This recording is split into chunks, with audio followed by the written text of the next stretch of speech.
இந்த 4 பீஸ் தான் நாங்கள் வந்து எடுத்துருந்தேன். இப்போது இதை நான் என்ன பண்ண போகிறேன்னு பார்த்தீங்கன்னா, பைக்குக்கு எக்ஸ்ட்ரா விங்லெட் வச்சுருப்பாங்க தெரியுமா, சைட் பாடி பேனலில் விங்லெட் இருக்கும். அது மாதிரி நான் இதை ரெடி பண்ண போகிறேன். இது என்னன்னு பார்த்துக்கிட்டிங்கன்னா, இட்டியோஸ் காரோட மட் ஃப்ளாப்.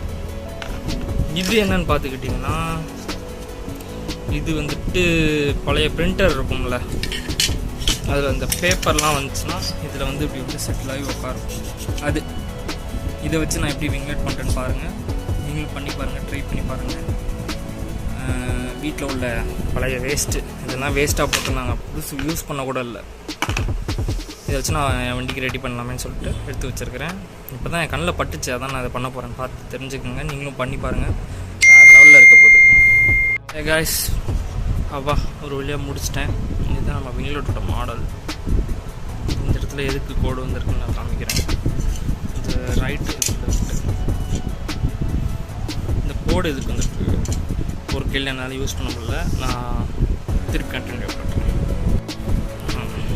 இந்த எட்ஜஸ் எதுக்குன்னா இந்த மாதிரி ஒரு எஃபெக்ட் வண்டியில் எப்படி வச்சிட்டோன்னா இப்படி இருக்கும். நான் இந்த ஷார்ப்பான எட்ஜஸ்லாம் கொஞ்சம் சாண்ட் பேப்பர் பண்ணிவிட்டு எம்சில் பண்ணிட்டு நான் எப்படி இருக்குன்னு நான் உங்களுக்கு காமிக்கிறேன்.